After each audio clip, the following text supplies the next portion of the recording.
AP CM Chandrababu నాయుడుకి 75 ఏళ్లు నిండాయి. ఈ 75 ఏళ్లలో 50 ఏళ్లు రాజకీయాలతోనే గడిచిపోయాయి. యూనివర్సిటీ రాజకీయాల నుంచి నేషనల్ పాలిటిక్స్ వరకు తనదైన ముద్ర వేసుకున్న బాబు జీవితమే రాజకీయంగా, రాజకీయాలే జీవితంగా బతికారు. రాజకీయ మనుగడ కోసం ఎత్తులు, జిత్తులు, వ్యూహాలు, కుట్రలు, కుతంత్రాలు, తెర వెనుక యంత్రాంగాలు, మంత్రాంగాలు ఎన్నో చేశారు. ఏం చేసినా అది రాజకీయం కోసం, అధికారం కోసం మాత్రమే. ఇంత సుదీర్ఘ రాజకీయ జీవితంలో చంద్రబాబు చేసిన తప్పులు ఏంటి, ఆయన సక్సెస్ వెనుక కనిపించని మరకలేమిటో ఇప్పుడు చూద్దాం.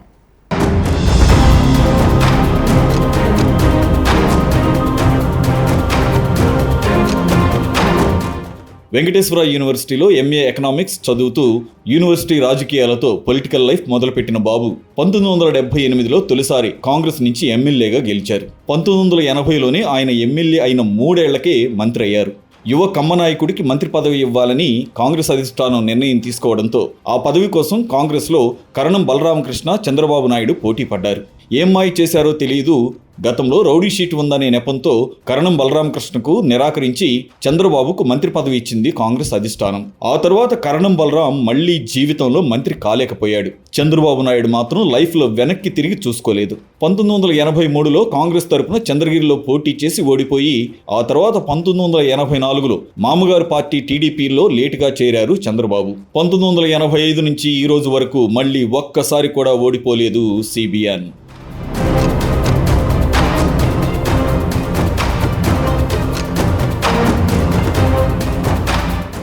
అయితే ఇంత అన్స్టాపబుల్ కెరియర్లో చంద్రబాబు కొన్ని దారుణమైన తప్పులు చేశారు. అపర చాణక్యుడు అని పేరు పడిన బాబు అవసరాల కోసమో గెలుపు కోసమో కొన్ని తప్పులు చేశాడు. పొలిటికల్ కెరియర్లో ఆయన ఎంత ఎత్తుకు ఎదిగినా ఇప్పటికీ ఆ మరకలు పోలేదు. 1995 ఆగస్టులో సొంత మామ ఎన్టీఆర్ని వెన్నుపోటు పొడిచి తెలుగుదేశం పార్టీని, ప్రభుత్వాన్ని చంద్రబాబు కైవసం తీసుకున్నారు. ఇందుకోసం కోర్టుల్ని, మీడియాని కూడా ప్రలోభాలతో ఆకట్టుకుని ఎన్టీఆర్ను దారుణంగా వంచాడు. పరోక్షంగా చంద్రబాబు ఎన్టీఆర్ మరణానికి కారణమయ్యాడు. చంద్రబాబు చేసిన ఈ మొదటి తప్పు ఇప్పటికీ ఆయన్ను వెన్నాడుతూనే ఉంది.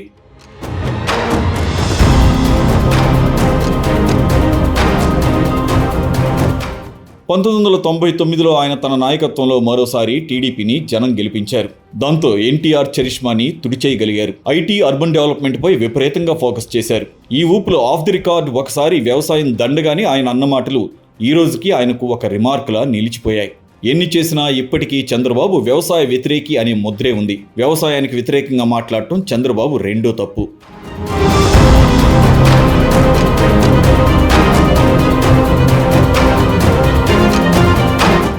1999లో చంద్రబాబు రెండోసారి సీఎం అయ్యాక ఇప్పటి బీఆర్ఎస్ అధ్యక్షుడు కేసీఆర్కి మంత్రి పదవి ఇవ్వలేదు.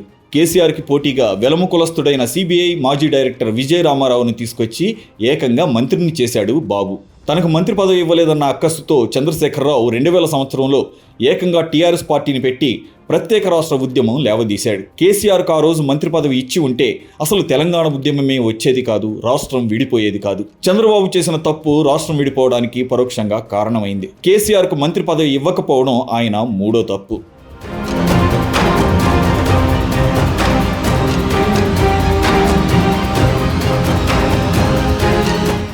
2003 సెప్టెంబర్లో చంద్రబాబుపై అలిపిరిలో నక్సలైట్స్ ల్యాండ్ మైన్ అటాక్ చేశారు. ఆ దుర్ఘటన నుంచి బాబు ప్రాణాలతో బయటపడ్డారు. అలాంటి ప్రాణాపాయ స్థితిలో కూడా చంద్రబాబుకు కుటిల ఆలోచన వచ్చింది. కొందరి దిక్కుమాలిన సలహాపై తనకు సానుభూతి కలిసి వస్తుందని ఆశించి ప్రభుత్వాన్ని రద్దు చేసి ముందస్తు ఎన్నికలకు వెళ్లారు. చంద్రబాబు భ్రమలో కేంద్రంలో వాజ్పేయితో పాటు మరికొందరు ముందస్తు ఎన్నికలకు వెళ్లారు. ఒక్క నితీష్ కుమార్ మినహాయించి అందరూ ఓడిపోయారు. ఏపీలో వైఎస్ రాజశేఖర రెడ్డి సారథ్యంలో కాంగ్రెస్ సర్కారు ఏర్పడింది. సానుభూతి కలిసొస్తుందనే ఆశతో తాను ప్రభుత్వాన్ని రద్దు చేసి పెద్ద తప్పు చేశానని చంద్రబాబు చాలాసార్లు అంగీకరించారు. చంద్రబాబు చేసిన 4వ తప్పిది.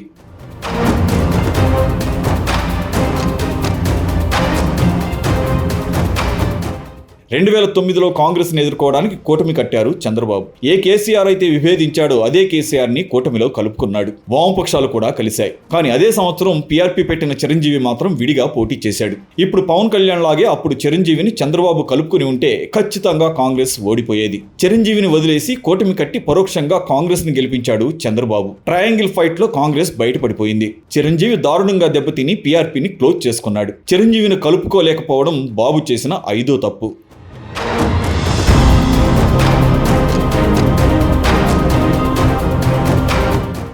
రాజశేఖర్ రెడ్డి మరణించాక తెలంగాణ ఉద్యమం తీవ్ర రూపం దాల్చింది. చంద్రబాబు రెండు కళ్ల సిద్ధాంతం చెప్పడం మొదలుపెట్టారు. 2012లో టీడీపీలో తెలంగాణ నాయకుల ఒత్తిడితో రాష్ట్ర విభజనను అంగీకరిస్తూ సంతకం పెట్టి చంద్రబాబు స్వయంగా కేంద్రానికి లేఖ పంపారు. తాను తెలంగాణకు అనుకూలంగా లేఖ ఇచ్చినప్పటికీ కాంగ్రెస్ ఇవ్వదని బాబు భ్రమలో ఉండేవారు. చంద్రబాబు లేఖ రావడం ఆలస్యం, కాంగ్రెస్ దాన్ని అడ్డం పెట్టుకుని రాష్ట్రాన్ని విభజన చేసింది. తెలంగాణ విభజనకు పరోక్షంగా చంద్రబాబే కారణం. చంద్రబాబు తెలిసి చేసిన ఆరో తప్పిది. చంద్రబాబు ఆనాడు సంతకం పెట్టకుండా ఉంటే ఆ నెపంతో కాంగ్రెస్ రాష్ట్ర విభజన వాయిదా వేసుండేది.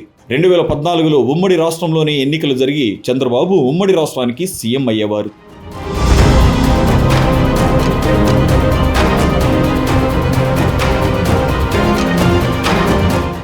అధికారం సంపాదించడం ముఖ్యం, అది ఏ దారిలో అయినా తప్పు లేదనేది చంద్రబాబు సిద్ధాంతం. 2015లో తెలంగాణ ఎమ్మెల్సీ ఎన్నికల్లో ఒక ఎమ్మెల్సీ సీటు గెలవడం కోసం ఇప్పటి ముఖ్యమంత్రి, అప్పటి టీడీపీ నేత రేవంత్ రెడ్డితో నామినేటెడ్ ఎమ్మెల్యే స్టీవెన్సన్ని కొనడానికి 50 లక్షల రూపాయల క్యాష్ పంపించారు చంద్రబాబు.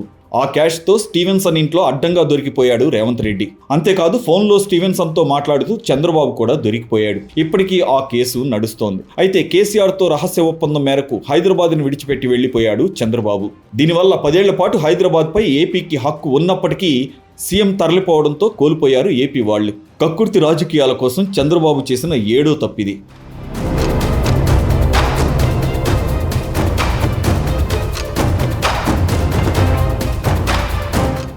2014లో రాష్ట్రం విడిపోయాక బీజేపీ, పవన్ కళ్యాణ్ సహకారంతో చంద్రబాబు ఆంధ్రప్రదేశ్కి ముఖ్యమంత్రి అయ్యారు. పోయిన తెలంగాణను తిరిగి తెచ్చుకోవాలనే ఆతృతలో విలువలకు తిలోదకాలిచ్చి తన రాజకీయ ఆజన్మాంత శత్రువైనటువంటి కాంగ్రెస్తో కలిసి తెలంగాణలో పోటీ చేశారు.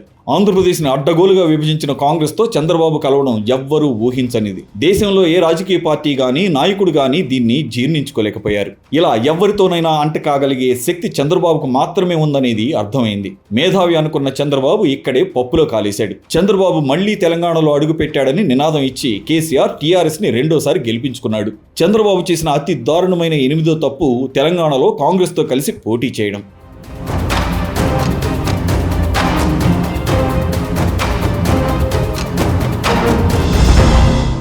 2014లో ఏపీలో బీజేపీతో కలిసి పోటీ చేసి 2018లో తెలంగాణలో కాంగ్రెస్తో కలిసి బరిలో దిగాడు చంద్రబాబు. దీంతో అక్కడ బీజేపీ దూరం అయింది. తెలివిగా ఏపీకి ప్రత్యేక హోదా నినాదం ఎత్తుకుని బీజేపీతో తెగదెంపులు చేసుకుని మోదీని బండబూతులు తిట్టడం మొదలుపెట్టారు చంద్రబాబు. నరేంద్ర మోదీ శక్తిని, బీజేపీ బలాన్ని అంచనా వేయలేకపోవడం బాబు చేసిన తప్పు. 2014లో తనను గెలిపించిన పవన్ కళ్యాణ్ను అధికారంలోకి వచ్చాక వదిలిపెట్టేశారు చంద్రబాబు. అంతేకాదు టీడీపీ సోషల్ మీడియా, టీడీపీ ప్రాయోజిత మీడియా సహకారంతో పవన్ కళ్యాణ్ క్యారెక్టర్ని డ్యామేజ్ చేశారు. అప్పట్లోనే శ్రీరెడ్డి, కత్తి మహేష్ లాంటి వాళ్లను ఎంకరేజ్ చేసింది మొదట టీడీపీనే. 2019లో టీడీపీ ఓటమికి నరేంద్ర మోదీ, పవన్ కళ్యాణ్ని దూరం చేసుకోవడమే కారణం. చంద్రబాబు చేసిన 9వ తప్పిది.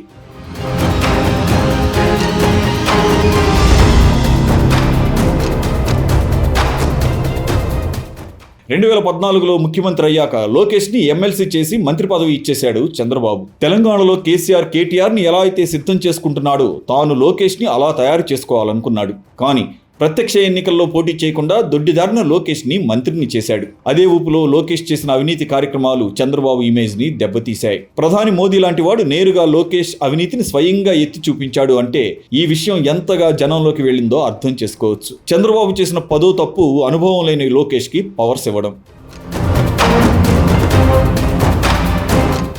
అయితే తాను చేసిన పొరపాట్లను త్వరగా గుర్తించడం కూడా చంద్రబాబులో ఉన్న గొప్ప లక్షణం. అందుకే 2024 ఎన్నికల నాటికి పవన్ కళ్యాణ్ని, మోడీని తిరిగి కలుపుకొని అఖండ విజయం సాధించారు బాబు. అయితే ఎంత గొప్ప మేధావి అయినా ఎక్కడో ఒక చోట తప్పులు చేస్తూనే ఉంటారని చంద్రబాబు జీవితమే ఒక ఉదాహరణ.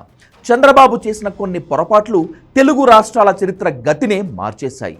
చాలా చరిత్రాత్మక సంఘటనలకు పరోక్షంగా చంద్రబాబు బాధ్యత వహించాల్సినటువంటి అవసరం ఉంది.